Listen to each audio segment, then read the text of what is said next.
Honorable, Honorable Prime Minister, sir, now we are absolutely confident that the national education policy will redefine the meaning of education for us and our future is brilliant. हम खेलेंगे तो अवश्य खेलेंगे.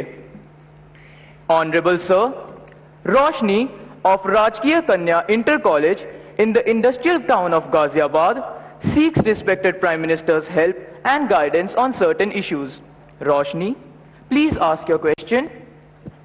नमस्कार महोदय, माननीय प्रधानमंत्री जी, मैं रोशनी राजकीय कन्या इंटर कॉलेज विजयनगर गाजियाबाद उत्तर प्रदेश में 11वीं कक्षा की छात्रा हूँ. मान्यवर, मेरा प्रश्न यह है कि मुझे आश्चर्य है कि क्या छात्र परीक्षा से डरते हैं या अपने माता पिता और शिक्षकों से. क्या हमें परीक्षा को बहुत गंभीरता से लेना चाहिए जैसे कि हमारे माता पिता या शिक्षक हमसे उम्मीद करते हैं, या बस त्योहारों की तरह उनका आनंद लें? कृपया हमारा मार्गदर्शन करें. धन्यवाद. थैंक यू रोशनी. 5 नदियों के क्षेत्र, गुरुओं की भूमि स्थित समृद्ध राज्य पंजाब के भटिंडा से 10वीं की छात्रा किरणप्रीत इसी विषय पर अपना प्रश्न पूछना चाहती हैं. किरणप्रीत, कृपया अपना प्रश्न पूछें.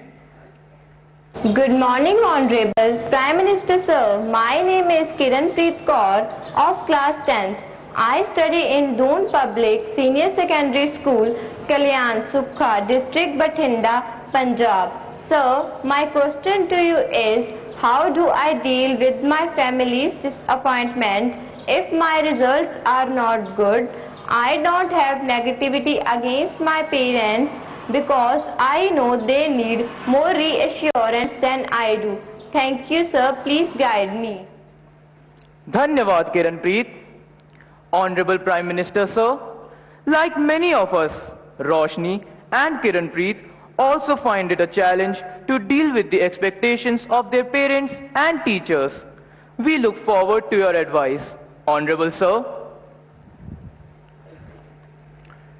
रोशनी, क्या कारण है कि आपने जब ये सवाल पूछा तो सबसे ज्यादा तालियां बजी? क्या कारण है?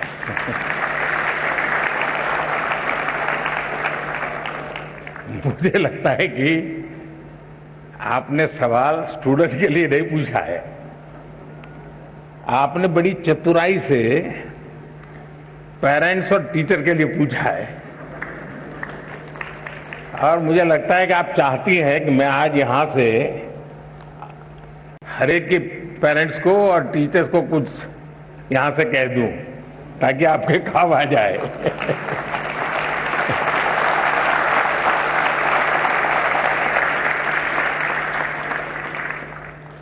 इसका मतलब कि आप पर प्रेशर है टीचर का, आप पर प्रेशर है पेरेंट्स का, और इसलिए आपको उलझन है कि मैं मेरे लिए कुछ करूं कि उनके कहने पर करूं.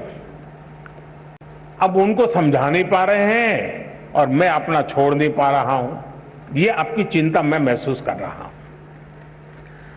मैं सबसे पहले तो पेरेंट्स को और टीचर्स को ये जरूर कहना चाहूंगा कि कृपा करके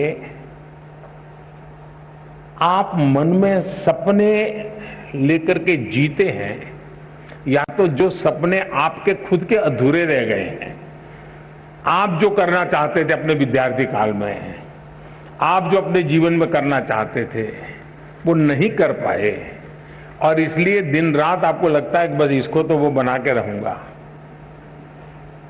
यानी आप अपने मन की बातों को, अपने सपनों को, अपनी अपेक्षाओं आकांक्षाओं को अपने बच्चे में एक प्रकार से इंजेक्ट करने की कोशिश करते हैं. बच्चा आपको रिस्पेक्ट करता है, माँ बाप की बात को बहुत महत्व देता है. दूसरी तरफ टीचर कहते हैं देखिए तुम्हें ये करना है, तुम ये करो, हमारे स्कूल में तो ये है रहता है, हमारी तो ये परंपरा है. आपका मन कुछ तीसरा ही करता है.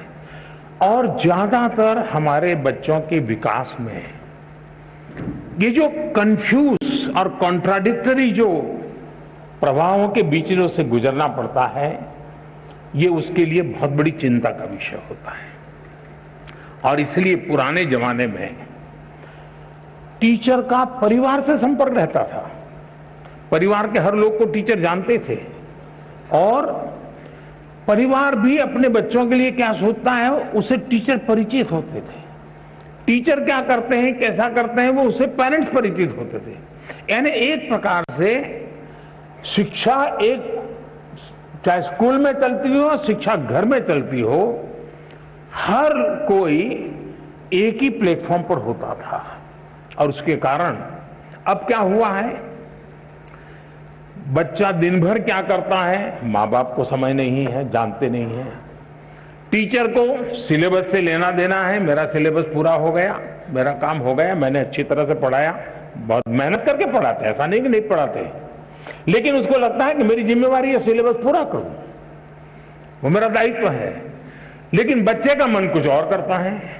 और इसलिए जब तक चाहे पेरेंट्स हो या टीचर्स हो या स्कूल का एनवायरनमेंट हो, हम बच्चे के शक्ति और उसकी सीमाएं, उसकी रुचि, उसकी प्रवृत्ति, उसकी अपेक्षा, उसकी आकांक्षा, इन सबको बारीकी से ऑब्जर्व नहीं करते हैं, उसको जानने समझने का प्रयास नहीं करते हैं और हम उसको धक्का मारते जाते हैं, तो कहीं न कहीं वो लड़खड़ा जाता है। और इसलिए मैं रोशनी के माध्यम से सभी पेरेंट्स को, सभी टीचर्स को कहना चाहूंगा कि आप अपने मन की आशा अपेक्षा के अनुसार अपने बच्चों पर बोझ बढ़ जाए, इससे बचने का प्रयास करें। उनकी और हर बच्चे के पास एक स्ट्रेंथ होती है, हर माँ बाप को स्वीकारना होगा कि आपके तराजू में वो फिट हो या ना हो, लेकिन परमात्मा ने उसको किसी न किसी विशेष ताकत के साथ भेजा है, उसके अंदर कोई सामर्थ्य है। ये आपकी कमी है, ये आपकी कमी है कि आप उसके सामर्थ्य को पहचान नहीं पाते हो। ये आपकी कमी है कि आप उसके सपनों को समझ नहीं पा रहे हो, और इसलिए दूरी वहीं से बन जाती है। और मैं चाहूंगा बच्चों से कि आप प्रेशर के बीच भी, अब ये तो मैं नहीं कहूंगा कि माँ बाप का मत सुनो, मैं ये तो नहीं कहूंगा टीचर की बात मत सुनो, ये तो सलाह ठीक नहीं होगी। सुनना तो है ही है, वो जो कहते हैं उसको समझना है, लेकिन हमें उन चीजों को स्वीकार करना है जो हमारे भीतर बहुत सहज रूप से, आपने देखा होगा धरती भी वैसे तो निर्जीव लगती है, एक बीज बोएंगे तो उसमें से कुछ नहीं निकलता है, लेकिन उसी धरती पर दूसरा बीज बोएंगे तो बहुत कुछ निकल के आता है, बहुत बड़ा वटवृक्ष बन जाता है। दोष धरती का नहीं है, कौन सा बीज बोया है उस पर है। और इसलिए आपको पता है कि कौन सी चीज आप आसानी से अडॉप्ट कर लेते हैं, कौन सी चीज आपको मन के साथ एकदम उसमें आगे बढ़ जाते हैं। आप जी जान से उसमें जीतते जाइए, आपको कभी बोझ महसूस नहीं होगा। और शुरू में शुरू में रुकावट आएगी, लेकिन बाद में परिवार गर्व करने लग जाएगा, हाँ हम तो सोचते थे कि इसमें ये बहुत अच्छा किया, आज तो हमारा नाम रोशन हो गया। 4 लोगों के बीच में बैठते हो तो तारीफ होती है। जो कल तक आपको ताकत को स्वीकार नहीं करते थे, वो आने वाले समय में आप ही के ताकत का गौरवगान करना शुरू कर देंगे।